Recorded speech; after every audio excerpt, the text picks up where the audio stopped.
Vamos lá, primeiro ano, para a aula sobre a formação vegetal do Brasil. Nós vamos iniciar com a floresta amazônica aqui, né? Nossa preciosa floresta amazônica, muito degradada pelo ser humano, certo? Mas que continua lá firme e forte, se Deus quiser, tá bom? Uma vegetação perene, né? Onde as folhas não caem em nenhuma época do ano e mantêm-se verdes, tá bom? Latifoliada, folhas bem largas, porque locais que tem bastante umidade, as folhas são bem largas. Vegetação adaptada a climas muito úmidos, são a vegetação hidrófila, certo? E eu vou ter três tipos de mata nesse maravilhoso bioma aí, tá bom? Mata de terra firme, onde em nenhuma época do ano a mata fica inundada, né? As árvores ficam inundadas. Mata de várzea, nos períodos mais chuvosos, aí sim vai ficar inundada a floresta.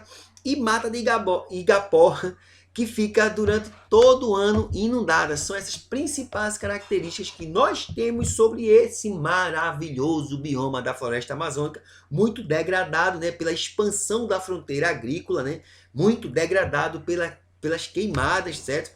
Pronto, muito degradado pela extração da madeira, então tem que ter um cuidado muito grande nesse maravilhoso bioma, que é muito importante não só para o Brasil, mas para o mundo, beleza?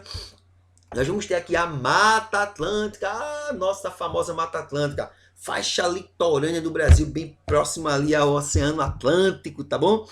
Densa, igual a floresta amazônica, dificulta aí, né, a habitação do homem, mas o homem degradou e ainda degrada, começou a degradar já no período colonial, né, com a exploração da madeira, depois veio aí a produção de cana-de-açúcar, certo? E acabou aí degradando. Hoje nós temos menos de 3% dessa maravilhosa floresta, né? Tá bom? A monocultura da cana-de-açúcar que perdura até hoje e a expansão urbana, tá bom? A urbanização, porque a faixa litorânea é o local onde tem a maior densidade demográfica do Brasil. A população brasileira está concentrada em grande quantidade na faixa litorânea, tá bom? Beleza aí?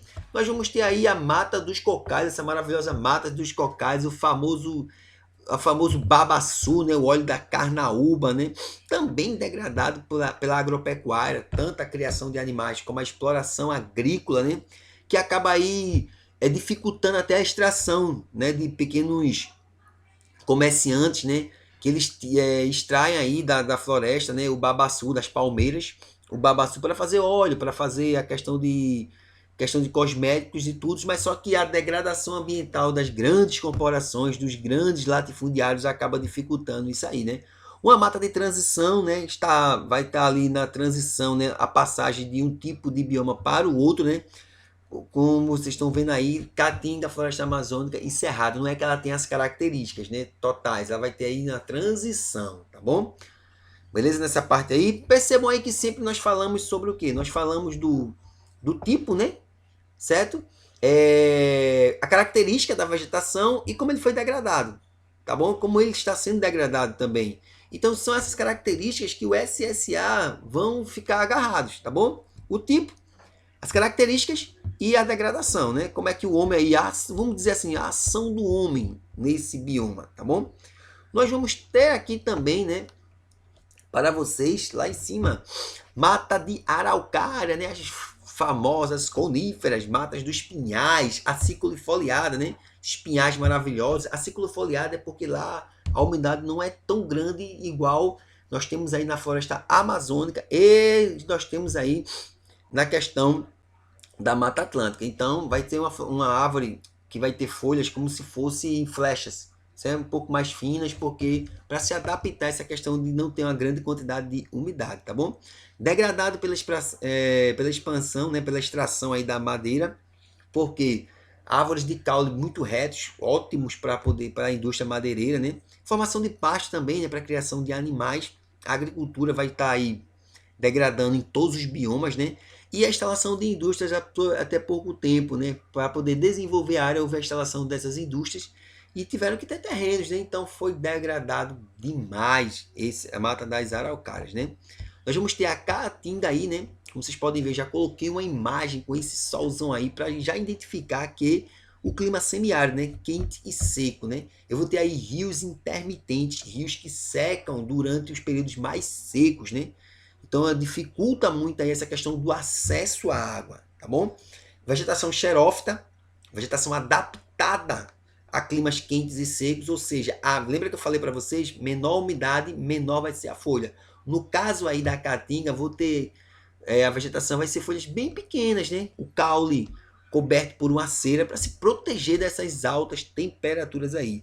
Mas não fugiu da exploração predatória da vegetação, principalmente para a produção de carvão vegetal, tá bom? E outro fator aí é a concentração de terras, né? Uma situação lá que não é tão boa e ainda tem essa concentração de terras. Grande parte das terras da Caatinga pertence a poucas pessoas, certo? Nós vamos ter o cerrado, o maravilhoso cerrado brasileiro, tá bom? Dois tipos, né? Eu vou ter aí o superior, que são os arbustos, e vou ter o inferior, que são as gramíneas. Alguns pontos eu vou ter aí um cerrado misto, né? Junto com essas duas características, tá bom? Clima tropical, né? O berço das águas brasileiras. O cerrado. Muitos acham que é seco, confunde-se com a caatinga. Mas muitos rios brasileiros recebem água do cerrado, como o Rio Amazonas e o Rio São Francisco. São exemplos aí clássicos. Degradado pela pecuária, criação de animais, pela produção agrícola. Percebo que são degradações. A ação do homem é muito parecida dentro dessa formação vegetal brasileira. É um problema gravíssimo que nós enfrentamos, porque quanto maior é o número da população, maior vai ser a degradação ambiental, já que nós usufruímos tudo que vem da natureza, tá bom? O cerrado brasileiro, né, classificado aí como a savana brasileira, tem a característica de savana, como vocês podem perceber aí, tá bom?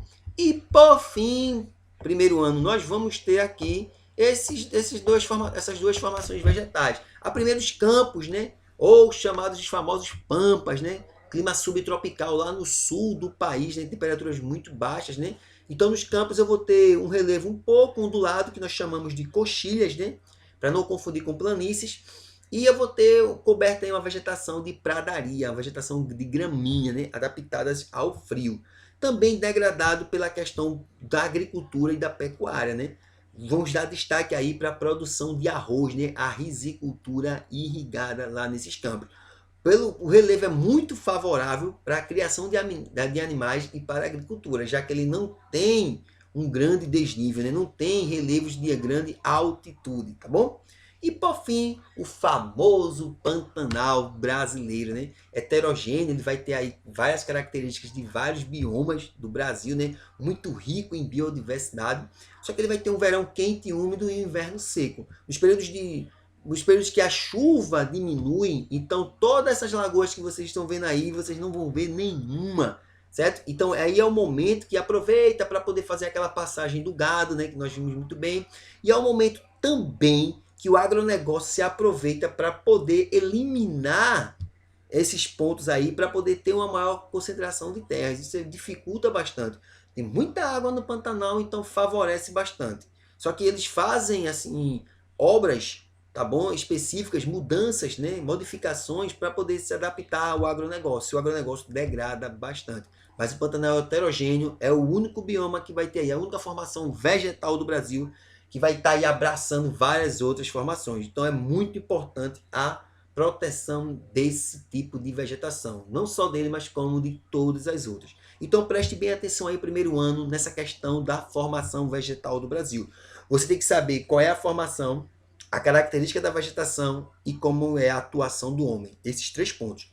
A vegetação, a característica e como é a atuação do homem. Tudo bem? Espero ter ajudado vocês, pouco rápido, porque temos que dar uma adiantada aí nesse livro 2, mas qualquer dúvida eu estarei aqui e continuem em casa.